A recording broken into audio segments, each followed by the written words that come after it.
think we started very well. I think he started very well, but I think I started very well because everybody knows his strategy every time he started very hard and surprise his opponent. I think we were defending a takedown, a touch him. We saw some blood on his nose. It was a really great first round, and that's why, yeah, maybe also I was a little bit disappointed. Guys, I just got fucking poked knuckle deep in the eyeball. Why are you booing? What am I supposed to do about it? I didn't do the fucking poke. I can't see. Tom, they should not be booing. I agree with you. You waited a long time for this moment.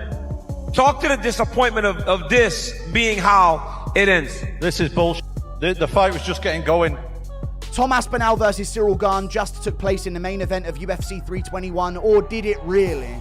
Ciryl Gane eye-pokes Tom Aspinall at the end of round one. We had a very competitive round of fighting that I thought Ciryl Gane was slightly getting the edge of, but Tom Aspinall was starting to find his timing on Ciryl. Landed a good right hand before the end, but Cyryl's jab was popping.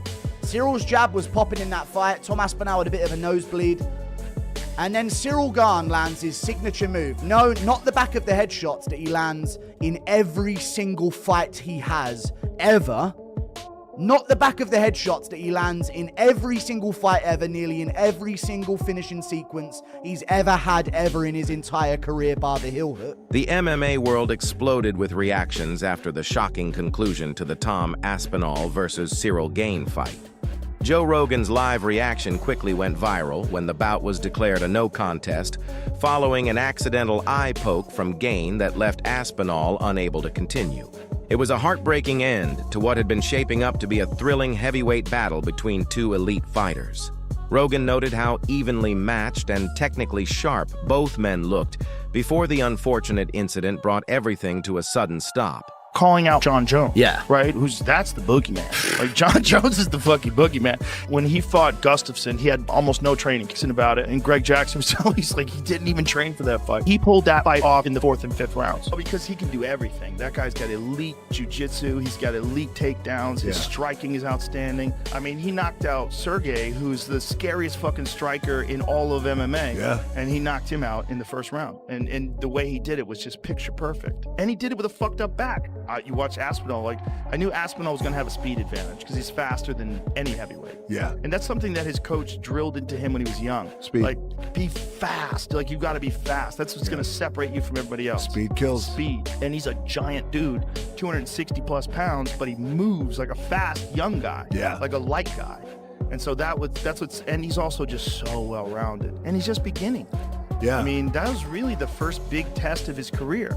The way everybody feels. Great showing, shitty ending, you know? I think that after the Jones fight, a lot of people wrote Ciryl Gane off.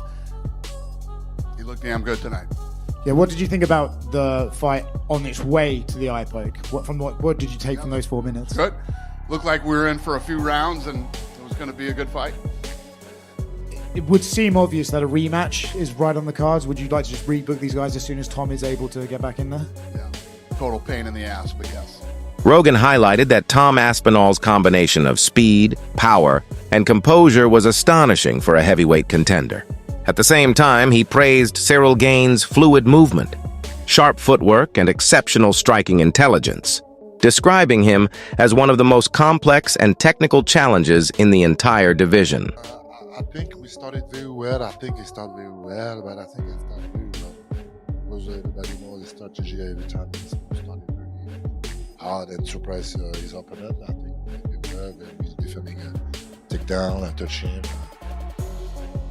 We saw some blood on his nose. It was a really great first round, and that's why, yeah, maybe also I was a little bit disappointed, a little bit sad about this issue, but this is the sport. I was at first angry because I don't want him. I don't want from him to stop the fight.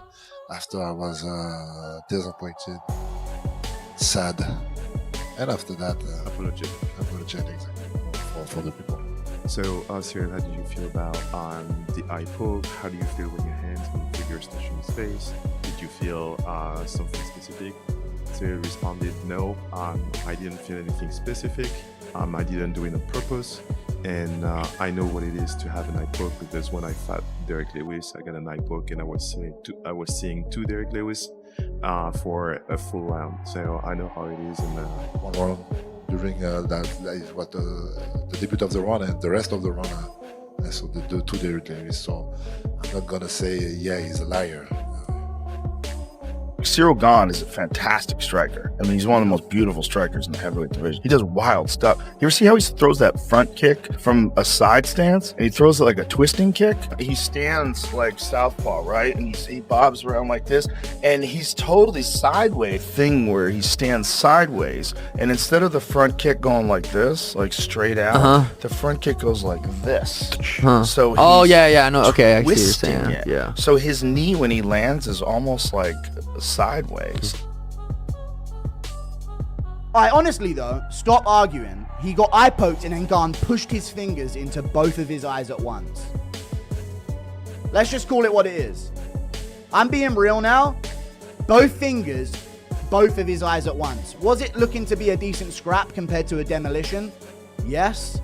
But both fingers, both eyes at once.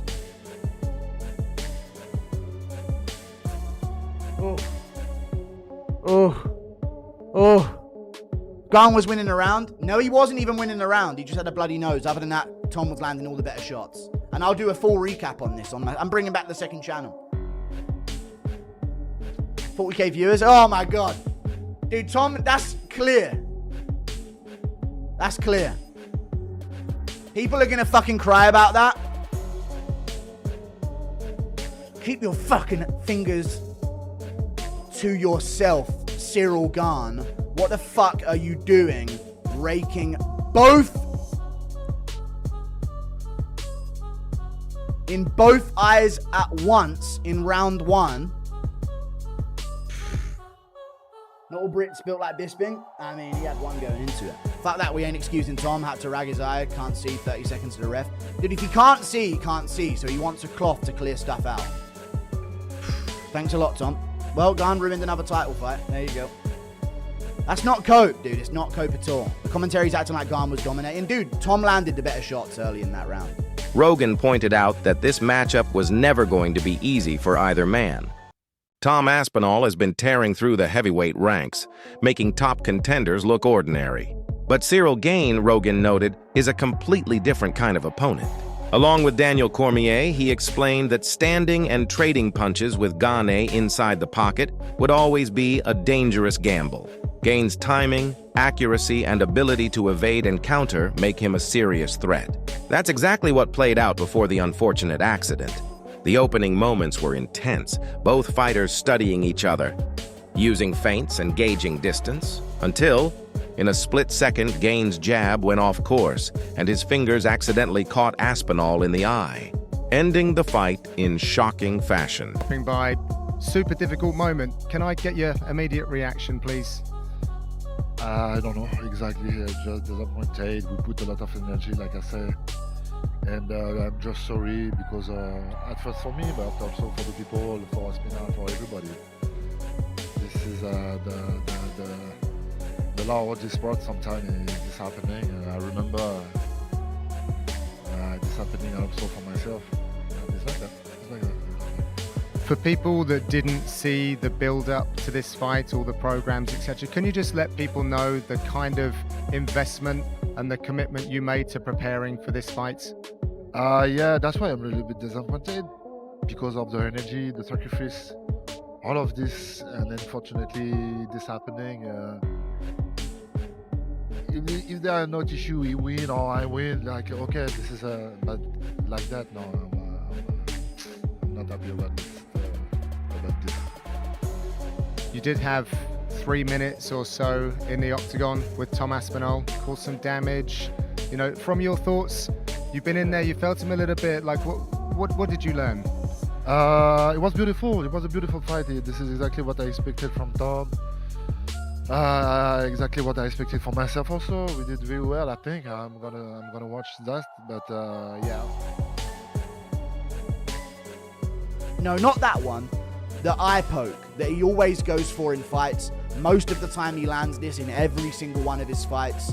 bar a couple of them maybe, but typically Ciryl Gane does get off at least a few eye pokes, just like his teammate Dasanina Mavov, and he landed it. He landed his signature move, double eye poke on Tom Aspinall. The finger went straight into the eye on this side. Left hand one. This doesn't really tell the story of it. He landed the eye poke, like you see here, and then he pushed into the eyes afterwards. That's what I think caused the problem. He landed the eye poke and it didn't look that bad, but then he pushed straight into the eye with force on Tom Aspinall to reclaim distance. And Tom had to call off the fight. He can't see. He's going to go out there, get slept because he's blind and he can't get his eyesight back. Or this is what happens. The fight gets called off. And for some reason, there's a lot of people that aren't angry at Gane about this. Even though he's one of the dirtiest fighters in the sport, there's a ton of people talking about how, dude, Gane was piecing him up, destroying him. They're talking about this like it was a 10-8 round before Ciryl Gane landed the eye poke. This was a very competitive fight. Tom immediately stepped back, covering his face in visible pain, and within moments the ringside doctor called an end to the fight. Joe Rogan looked genuinely disappointed, not because the stoppage was wrong, but because the bout had so much promise.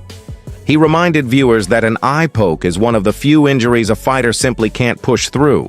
Meanwhile, social media erupted with mixed reactions. Some critics accused Aspinall of giving up too soon, referencing warriors like Michael Bisping, who fought through similar issues. Others defended him, noting that he was taken to the hospital right after the fight, confirming the injury's severity. Analysts began drawing comparisons to Jon Jones's fight with Ciryl Gane, where Jones smartly avoided a striking exchange and secured a quick submission instead, aware of how sharp Gane's stand-up game truly is. Rogan echoed this sentiment, saying that if Jon Jones chose not to stand with Gane, it shows just how dangerous Gane really is. It was a bittersweet moment. Tom Aspinall had waited over a year for this opportunity, ready to remind the world why many see him as the future of the heavyweight division. Instead, the night ended in confusion, disappointment, and debate. Now, fans are wondering what's next. Will they run it back? Will Aspinall recover and face Gane again? Or could the UFC finally deliver the long-awaited showdown, Tom Aspinall versus Jon Jones? One thing remains clear. A no contest doesn't change the truth. Aspinall is a powerhouse, Gane is world-class, and when these two meet again under fair circumstances, it's going to be a fight the world won't forget.